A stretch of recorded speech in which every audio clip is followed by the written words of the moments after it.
CM Pushkar Singh Dhami को 3 साल का कार्यकाल हुआ पूरा। कहा, देवभूमि के विकास के लिए निरंतर समर्पित होकर किया कार्य। भ्रष्टाचार, नकल माफिया और दंगियों पर नकल कसकर प्रदेशवासियों के भविष्य को भी किया सुरक्षित।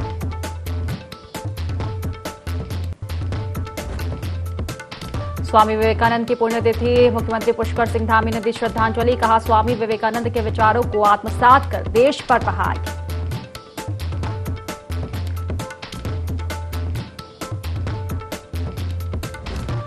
राज्यसभा सांसद महेंद्र भट्ट ने संसद के अनुभव किए साझा। कहा, राष्ट्रपति के अभिभाषण पर बोलने का मिला मौका। केंद्र की तमाम योजनाओं का उत्तराखंड में मिल रहा लाभ। हाथरस की घटना के बाद हरिद्वार जिला प्रशासन हुआ सख्त। सत्संगों और भागवत कथाओं की परमिशन को लेकर डीएम ने दिए आदेश। धार्मिक आयोजनों के दौरान एसओपी का करना होगा पालन।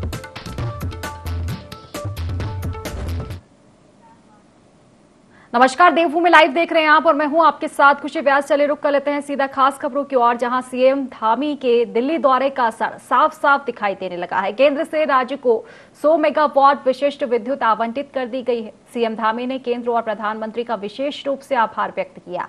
आपको बता दें कि सीएम पुष्कर सिंह धामी के अनुरोध पर प्रदेश को केंद्र सरकार द्वारा केंद्रीय पूल से 100 मेगावाट विद्युत का विशिष्ट आवंटन किया गया है। यह आवंटन इस माह 4 जुलाई से 31 जुलाई तक के लिए किया गया है।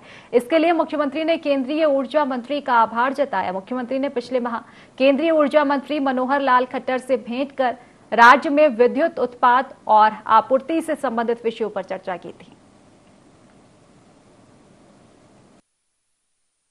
आदरणीय प्रधानमंत्री जी का धन्यवाद करता हूं कि मैंने उनसे अनुरोध किया था कि हमको जो बिजली की ज़रूरत है उसके अनुरूप हमारे यहाँ पर उतना उत्पादन नहीं हो पा रहा है, इसलिए सेंट्रल पूल से हमको बिजली दे दी जाए।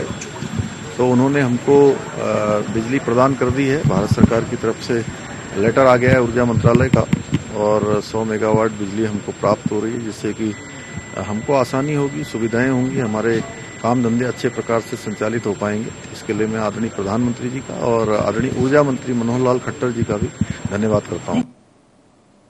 सीएम पुष्कर सिंह धामी ने महान दार्शनिक और समाज सुधारक स्वामी विवेकानंद की पुण्यतिथि के अवसर पर मुख्यमंत्री आवास में उनके चित्र पर श्रद्धा सुमन अर्पित कर श्रद्धांजलि दी। मुख्यमंत्री ने कहा कि स्वामी विवेकानंद के विचारों को आत्मसात कर देश की युवा शक्ति प्रगति पथ पर आगे बढ़कर राष्ट्र के उत्थान में अपना योगदान दे रही है। उनके विचारों का अनुसरण कर सभी को समाज सेवा के लिए नव चेतना का संचार करना होगा।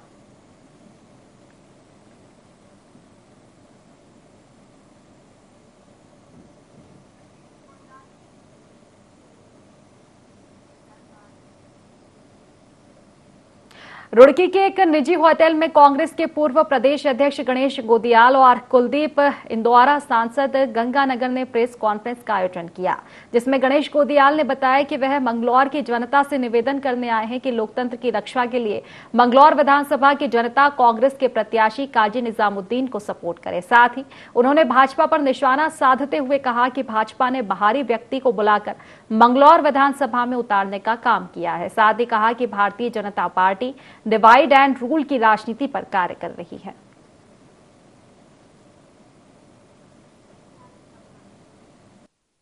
मंगलौर विधानसभा क्षेत्र की जनता से निवेदन करने आया हूं कि यह मौका है कि लोकतंत्र की रक्षा के लिए, यह मौका है कि संविधान की रक्षा के लिए, यह मौका है कि नाउम्मीदों की उम्मीद को मजबूती से जगाने के लिए, उस उम्मीद को बरकरार रखने के लिए आवश्यक है कि यहाँ पर कांग्रेस के प्रत्याशी भाई काजी निजामुद्दीन जीते और इसके लिए मैं निवेदन करने आया हूँ। यहाँ की जनता उन्हें जिताए। भारतीय जनता पार्टी बांट कर राज करने की नीति पर चल रही है। चुनाव के संबंध में आज आप लोगों के बीच में आए हैं। मैं तमाम मतदाताओं से सबसे पहले तो अपील करना चाहूंगा, निवेदन करना चाहूंगा कि हमारे कांग्रेस के उम्मीदवार, हमारे साथी जो एक संघर्षशील नेता है, राष्ट्रीय स्तर के नेता है और विधायक भी रहे, हमेशा दलित शोषित और आम आदमी की आवाज उठाते रहे हैं, काजी निजामुद्दीन जी, उनको अपना मत डालकर विजयी बनाए और कि सरकार पूरा अपना प्रेशर, अपना दबाव बनाकर प्रलोभन दे के डरा कर लोगों को यहाँ सीट जिताने का प्रयास कर रहे हैं। हरिद्वार के बहादुराबाद थाना के शांतर शाह क्षेत्र में दलित किशोरी से गैंगरेप और हत्या के मामले में राजनीति थमने का नाम नहीं ले रही है। मामले को लेकर जहां विपक्ष हमलावर है तो वहीं सत्ता पक्ष पीड़ित परिवार को हर संभव सहायता पहुंचाने की बात कर रहा है। आपको बता दें कि नेता प्रतिपक्ष यशपाल आर्य ने कांग्रेस विधायकों के साथ जिलाधिकारी को सीएम के लिए ज्ञापन सौंपा और 15 जुलाई तक का अल्टीमेटम दिया और कहा कि अगर फरार मुख्य आरोपी भाजपा नेता की गिरफ्तारी नहीं हुई और पीड़िता को 25 लाख रुपए का मुआवजा नहीं मिला तो कांग्रेस हरिद्वार में धरना प्रदर्शन करेगी। देखिए, सरकार संवेदनशील हो चुकी है, संवेदनहीन हो चुकी है और एक दलित महिला, गरीब महिला की नाबालिग बच्ची के साथ बलात्कार होता है, लेकिन सरकार का कोई भी प्रतिनिधि उस माँ के पास उसकी पीड़ा में, उसके दर्द में शरीक नहीं होता है। आज भी वो व्यक्ति खुलेआम बिना निर्भीक होकर घूम रहा है। हमारी मांग है कि जब भारतीय जनता पार्टी स्वीकार कर चुकी है कि वो संलिप्त है तो उससे कार्रवाई करने से परहेज क्यों है? सरकार ने कोई कार्रवाई नहीं की तो हरिद्वार में हमने अल्टीमेटम दे दिया है, चेतावनी दी है कि हम 15 तारीख तक यहाँ पर धरने पर बैठेंगे। देखिए, प्रशासन ने उस पर सख्त कार्रवाई की है, त्वरित कार्रवाई की है। अगर कोई अपराधी अगर बाहर है तो सरकार की सोच, और मैंने स्वयं एसएसपी से जब ये घटना घटित हुई थी उसी दिन जब मुझे जानकारी मिली तो मैंने एसएसपी से बात किया और उस पर उन्होंने मुझे कहा कि इस पर हम पूरी जांच कर रहे हैं और तत्काल कार्रवाई करेंगे, आपको कुछ ही समय में इसकी जानकारी दे दी जाए। विकासनगर बाजार में दो विभिन्न समुदाय के आपसी विवाद के बाद शहर में जाम लग गया और साथ ही वाहनों में तोड़फोड़ भी की गई। वहीं पुलिस चौकी बाजार में भी जमकर हंगामा हुआ। इस तनातनी के माहौल से आमजन में भय बना हुआ है और लोग बाहर निकलने से बच रहे हैं। आपको बता दें कि विकासनगर कोतवाल राजेश शाह का कहना है कि जल्द ही आरोपियों की गिरफ्तारी होगी।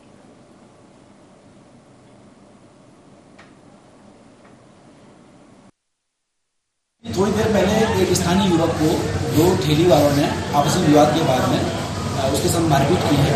उसकी आंख काफ़ी डैमेज हुई है और उसे हायर सेंटर रेफर कर दिया गया है। पब्लिक के द्वारा आक्रोश व्यक्त किया गया है कि बाहरी तत्व क्षेत्र में आकर के आपराधिक गतिविधियों में लिप्त हो रहे हैं। इसमें उनके परिजनों की द्वारा तहरीर दी जा रही है और तहरीर के आधार पर समुचित धाराओं का अभियोग पंजीकृत कर अभियुक्तों की गिरफ्तारी के प्रयास किए जा रहे हैं। दो पक्षों का विवाद था और जो एक घायल युवक है ये जब वहाँ पहुँचा तो उस पर हमला कर दिया गया जिसमें यह युवक घायल हुआ।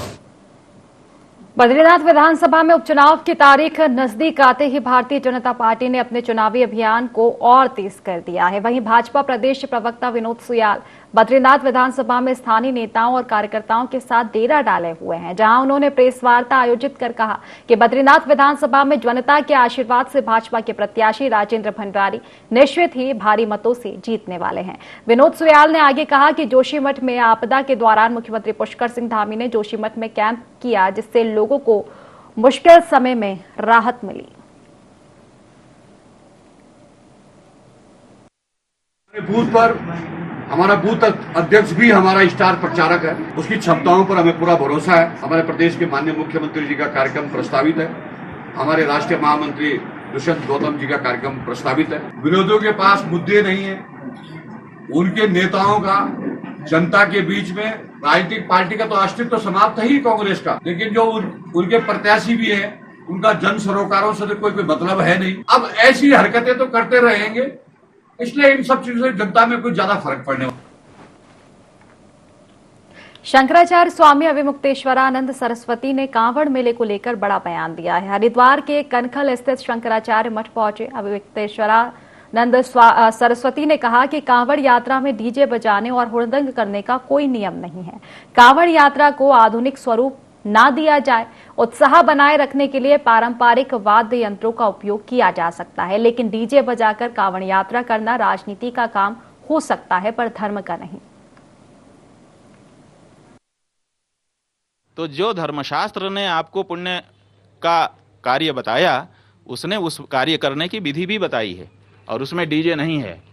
डीजे बजाते हुए, शराब पी करके नाचते हुए या अश्लील इशारे करते हुए या हिंसा करते हुए, ये सब उसमें वर्जित है। हाँ, अगर एक के साथ कई लोग हैं, तो सबका वातावरण बनाए रखने के लिए, मन लगाए रखने के लिए हमारे शास्त्रों में वाद्य यंत्रों का प्रयोग का विधान है। आप ढोलक लीजिए, मजीरा लीजिए, शंख बजाइए, घंटा बजाइए, घड़ियाल बजाइए, इसी तरह के हमारे शास्त्रीय वाद्य हैं। उन शास्त्रीय वाद्यों को बजाते हुए, उत्साहपूर्वक नाचते हुए, अपने उल्लास को प्रकट करते हुए, भगवान का कीर्तन करते हुए आप जाइए, कोई मना नहीं है। उत्तराखंड के मुख्यमंत्री पुष्कर सिंह धामी ने 3 साल का कार्यकाल पूरा कर लिया है। इस मौके पर सीएम धामी ने सोशल मीडिया में जनता का आभार जताते हुए संदेश पोस्ट किया। उन्होंने अपनी उपलब्धियों को गिनाते हुए पीएम मोदी का आभार भी जताया। आपको बता दें कि सीएम पुष्कर सिंह धामी ने 4 जुलाई 2021 को उत्तराखंड के मुख्यमंत्री के रूप में शपथ ली थी। इन 3 सालों में सीएम धामी ने कई बड़े फैसले लिए हैं, जिनकी देश भर में चर्चा हुई। इनमें सामान्य नागरिक संहिता, नकल विरोधी कानून, धर्मांतरण विरोधी कानून, दंगा रोधी कानून और लैंड जिहाद जैसे बड़े फैसले लिए गए हैं। इस दौरान भाजपा का कहना है कि सीएम धामी ने जिस तरह से उत्तराखंड में नकल विरोधी कानून, धर्मांतरण कानून बनाने सहित कई महत्वपूर्ण फैसले लिए हैं, वो काफी सराहनीय हैं। धामी जी के 3 साल बेमिसाल रहे हैं और उन्होंने बहुत अच्छे ऐसे निर्णय लिए हैं जो जनहित में है, इस प्रदेश के हित में। विकास का जो आयाम उन्होंने चौमुखी पहुंचाने का काम किया, दूरस्थ क्षेत्रों में भी विकास पहुंचाने का काम किया। तमाम उस प्रदेश के अंदर जो हमारे इस जनमानस को आवश्यकता थी, उन संसाधनों को जुटाने का काम धामी जी ने किया और ऐसे कठोर कानून बनाने का काम किया जिनके तहत यहाँ के जनमानस को सुरक्षा महसूस हो, युवाओं को रोजगार मिलने का काम हो, महिलाएं अपने आप को सुरक्षित महसूस करें। पूरे प्रदेश के अंदर आज धामी जी को एक अग्रणी भूमिका में देखते हैं। ये 3 साल वाकई उनके बेमिसाल रहे और आगे आने वाले भी जो 2 साल और है उनके, वो भी बहुत अच्छा और हाथरस में हुए हादसे के बाद उत्तराखंड पुलिस सतर्क हो चुकी है। पुलिस मुख्यालय की ओर से सभी जिलों को एसओपी बनाने के निर्देश दिए गए हैं। एडीजी कानून व्यवस्था एपी अंशुमन ने अधिकारियों की बैठक ली। इस दौरान उन्होंने भीड़ प्रबंधन और सुरक्षा को लेकर एसओपी तैयार करने के भी निर्देश दिए।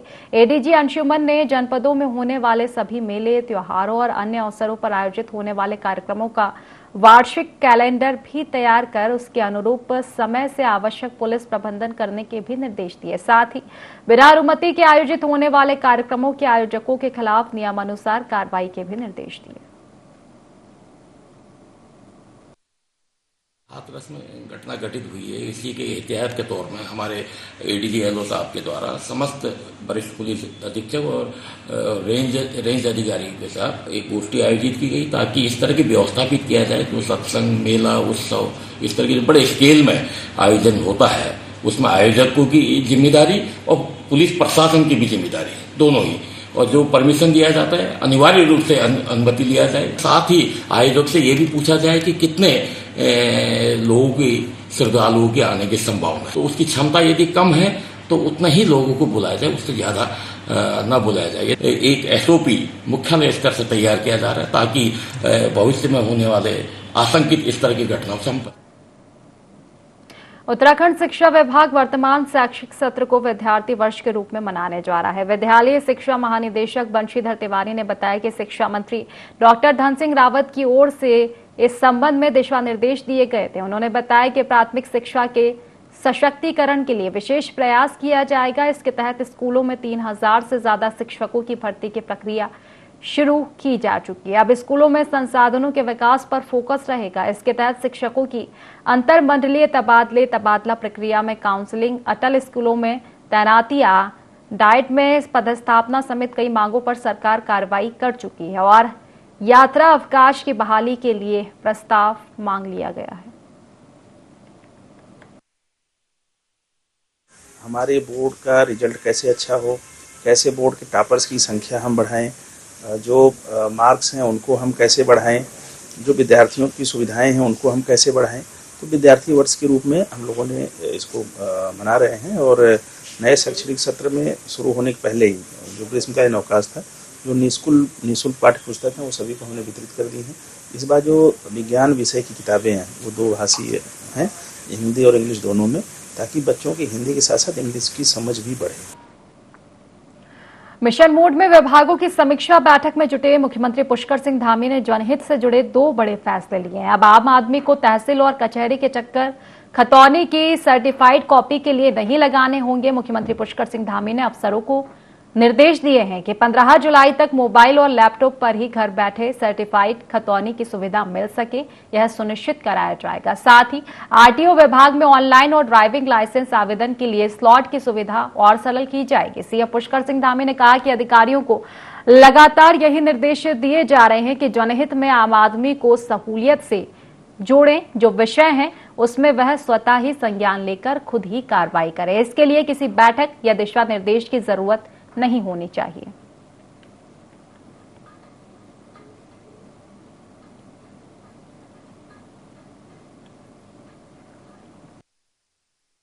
चीज का सरलीकरण हो, लोगों को आसानी से सुविधाएं प्राप्त हों, उनको इन जरूरत के कामों के लिए जो रोजमर्रा की चीजें हैं उसके लिए बहुत ज्यादा चक्कर न लगाने पड़े, इसलिए व्यवस्था की है कि 15 जुलाई तक खतौनी उनको सीधे उनके मोबाइल पर आ जाएगी। इसी प्रकार से आरटीओ में जो लाइसेंस बनाने जाते हैं उनको भी परेशानियों का सामना करना पड़ता है, इसलिए उसका भी हमने सरलीकरण करने को कहा है।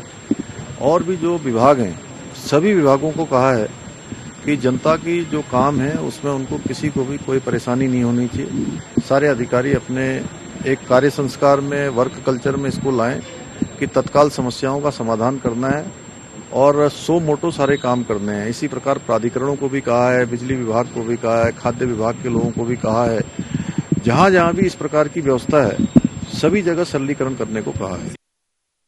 देहरादून को स्मार्ट सिटी बनाने की कवायद वर्ष 2017 से शुरू हो चुकी थी। देहरादून को वर्ष 2021 तक स्मार्ट सिटी बन जाना था, लेकिन 6 साल बाद भी देहरादून स्मार्ट सिटी नहीं बन पाया। अब ऐसे में एक बार फिर स्मार्ट सिटी को लेकर सियासत तेज हो चली है। देखिए रिपोर्ट।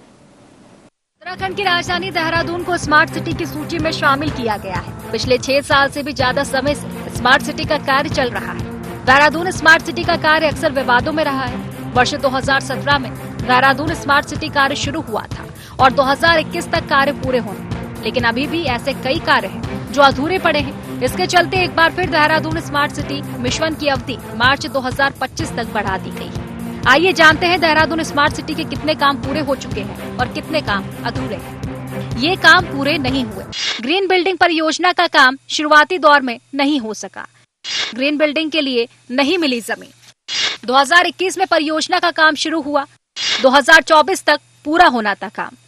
206 करोड़ रुपए लगाकर अभी 8% काम हुआ। ये काम हो चुके हैं पूरे।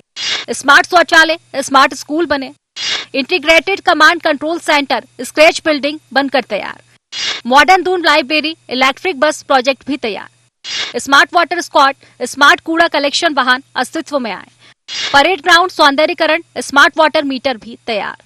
स्मार्ट सिटी के कामों को लेकर विपक्ष के साथ साथ सत्ता पक्ष के कई विधायकों ने सवाल खड़े किए हैं, जिसे लेकर जब तब सियासत भी गर्माती रही है। कांग्रेस के प्रदेश उपाध्यक्ष सूर्यकांत धस्माना ने कहा कि स्मार्ट सिटी के नाम पर जो मजाक बीजेपी की सरकार ने किया है उसको लोग पीढ़ियों तक नहीं भूलेंगे। परेड ग्राउंड का वाटर लेवल खत्म कर दिया गया है। शहर की कच्ची जमीन में कंक्रीट का काम कर दिया गया है। ईस्ट और वेस्ट कैनाल को अंडरग्राउंड कर दिया गया है। शहर के सारे जल स्रोत खत्म कर दिए गए। प्री मानसून आते ही शहर में जलभराव की स्थिति बन गई है। अभी तो मानसून का आना बाकी है। पिछले साल जलभराव से हजारों लोग डेंगू की चपेट में आए थे और इस बार भी स्थिति वही लग रही है। ये स्मार्ट सिटी के नाम पर भारतीय जनता पार्टी की सरकार ने जो मजाक देहरादून के साथ किया है उसको कई पीढ़ियों तक लोग नहीं भूलेंगे। देहरादून का सारा वाटर रिचार्ज सिस्टम खत्म कर दिया, परेड ग्राउंड का सत्यानाश कर दिया। उस परेड ग्राउंड में जिस प्रकार से कंक्रीट का निर्माण किया गया, टाइल्स बिछाई गई, वहाँ घास खत्म कर दिया गया, वहाँ कच्ची जमीन जो थी जिसमें वाटर रिचार्ज होता था, पूरे शहर का पानी चारों तरफ का उस परेड ग्राउंड में जाता था और पानी रिचार्ज होता था। आज शहर के अंदर पानी की हालत ये हो गई है कि ग्राउंड वाटर लेवल इतना कम हो गया कि ट्यूबवेल सूख गए गर्मियों में। ईस्ट कैनाल थी, वेस्ट कैनाल थी, दोनों नहरें जो शहर के बीचों बीच बहती थी वो नहरें अंडरग्राउंड कर दी।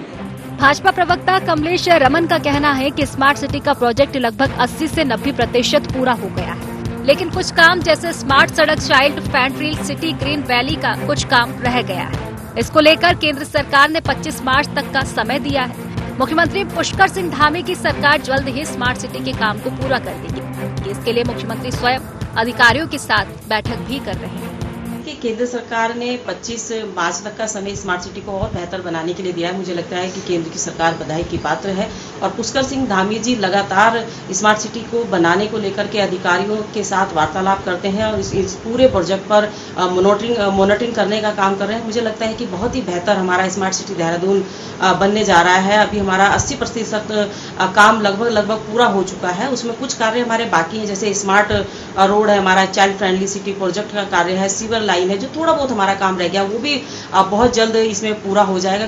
देहरादून स्मार्ट सिटी के कामों को लेकर एक और जहां विपक्ष सरकार को घेरने का काम कर रहा है, तो वहीं सत्ता पक्ष के कई विधायक भी इस पर सवाल खड़े कर चुके हैं। तीसरी बार स्मार्ट सिटी परियोजना की समय अवधि बढ़ाई गई है, लेकिन देखने वाली बात ये होगी कि मार्च 2025 तक देहरादून के लोगों का स्मार्ट सिटी का सपना पूरा होता है या फिर यह एक ख्वाब ही रह जाता है। देहरादून से IND24 के लिए संवाददाता विनय सूद की रिपोर्ट। तो फिलहाल इस बुलेटिन में बस इतना ही। आप बने रहिए IND24 के साथ। नमस्कार।